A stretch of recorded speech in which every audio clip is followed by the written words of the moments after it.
Good evening, everyone.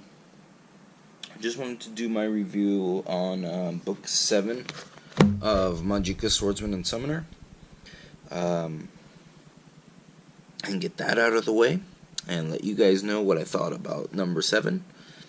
As you might know, this is a book with where the main plot is the character Kazuki has to win over each girl's heart, basically, in order to gain their magic powers. So, he begins with one who's already pretty high on the list, and he ends up getting her slowly. He builds and builds and builds until book 6, where he runs into a slight roadblock with one of the characters, the elf, Koyuki. They end up going into like a secret kind of lab hidden underneath the Magika side of the school, which the student council president lets him into, and she's not supposed to. So anyways, let's just recap. I'm going to recap the last, maybe 4 pages, 5 pages, whatever. So anyways, they go through, and if you remember, Koyuki has lost her power. She is no longer able to use her magic. We don't know why yet.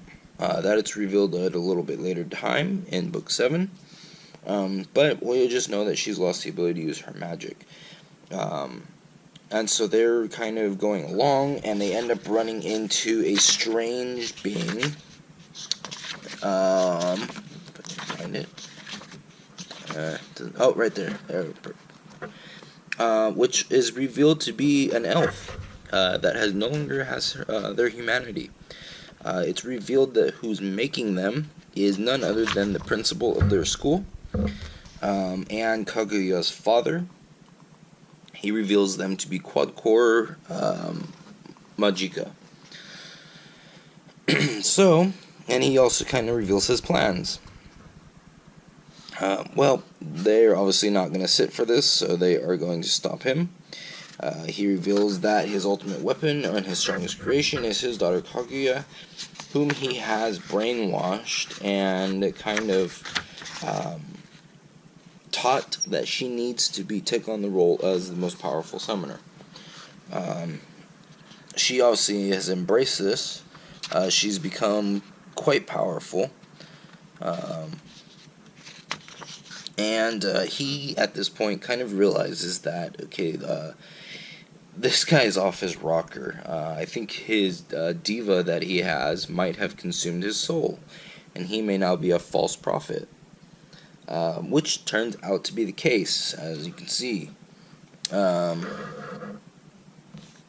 He goes into this, I don't need a face, I don't need it, I don't need it, I don't need it, and he's revealed to be from the Cthulhu, I know I mispronounced that, and he's the faceless god Nyarlathotep. Okay, so that brings us into book 7. The fighting begins. This entire book is basically just fighting. So let's just scan through it the proper way, I guess. So basically nothing but fighting. The entire 60 pages or so of it, which is pretty cool. Nice change of pace. I liked it. It's basically it's a nice change from any talking or whatever. It's just an entire book on the combat and stuff. They get back to the surface to find that the Kenjika side of the school is under attack by the quad-core Magika that Cthulhu has created. So now they have to go, they being Koyuki and his allies, Charlotte. They're all trying to go up and fight and help the Kenjika side out. His little, or his, actually, she just makes you think she's his little sister. His older sister, also plays a role in defending. And so it's basically just a big brawl. Even the German Knights get involved again. They're against him. There's actually quite a few people who are against him this time.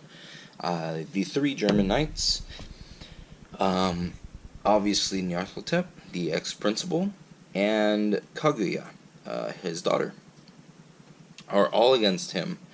So he has to win over quite a few of them, and this requires them working as a team, which they have not really mastered yet. Koyuki still kind of thinks that she's useless to him.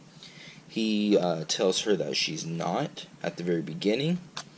And she kind of begins to understand that, she has a role to play. And that she's not alone.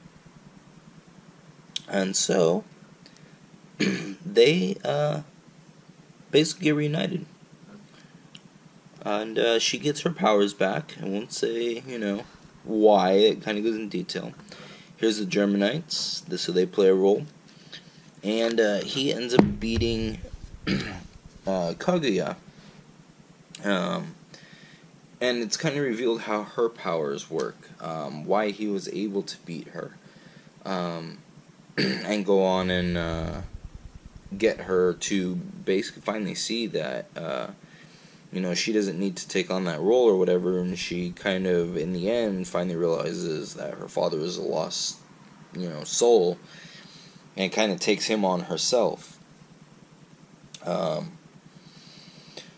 So, I think, how I feel that the plot is going to evolve or go, will just be, eventually I think that the German Knights will come to realize,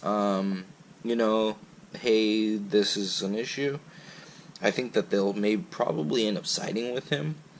At the end of the book, a new principal is elected, and they kind of want to bring the two sides closer together, the Kenjika and the Magika, by doing certain activities. So, with that, you have now a pro-unification kind of like principle. I think that the two sides will kind of start to work a little bit more closely, or at least I see that's where it's kind of heading to. He has a new interest on his little radar thing, his ring, that's his diva gave him to monitor their affection levels. He has a new interest that he has to earn. He's worked on Koyuki. She has a fairly good interest in him now. And so it's on to trying to get the next. And so yeah, I think that the book will progress. Character development. You see a lot more with Koyuki and Kazuki this time. Especially in book 7 and towards the end of book 6. Considering they do get separated. And that's clearly what the author wants to do. He wants to separate them from the rest of the group so that way they can talk a little bit and learn each other and see what can be done to improve their bond. And so I think they do a pretty good job of that, and he finally gets somewhere with her. Kind of breaks down her wall and finds out what's going on and why she feels like she's so hopeless. To the point where she just basically kind of gives up at the very beginning of the book, chapter 7, or book 7. And he goes and he kind of fixes that, for the most part at least. We'll see in book 8 how she's doing, but it seems like in book 7 she's doing a lot better. Got her powers back and all that stuff. Has a little bit better time talking about her feelings and things like that. So there was some character development along the lines of those two. Kaguya would also be another one. She's learned that she can lean on other people and not need to take on the role all by herself, thus getting rid of her father's influence over her and evolving a little bit herself. So I feel that it was well done. And I'm looking forward to number 8, which isn't going to be released probably for, I don't know, 3 months, 4 months, so let the wait begin again. But I'm happy. I'm excited with it. I like it. And I hope you guys do too. Chances are, if you're already on book 7, or if you've read up to book 6, chances are you like this book too, or this manga as well. And obviously, because you're not going to spend money to get to book 7. I'm a fan, obviously, of supporting the author, so any way I can support them, whether it's buying the actual copy, or getting the, like, manga reader app, or something where you're kind of paying for it. So I always do that. Obviously, everyone has their own prerogative, but I would encourage it. Anyways, just recap, book is rated 16 plus. The synopsis for this one, as I always do. There we go. And that is gonna be it for tonight's review. So, if you have any questions or comments, or anything that you want to say, leave a comment below. I do my best to get back to them. I do my best to fulfill what you guys request. I had one request. I did my best to fulfill it. So with that said, that's pretty much it. Let's see, if you like the video, thumbs up. Other than that, subscribe if you want more. Have a great night.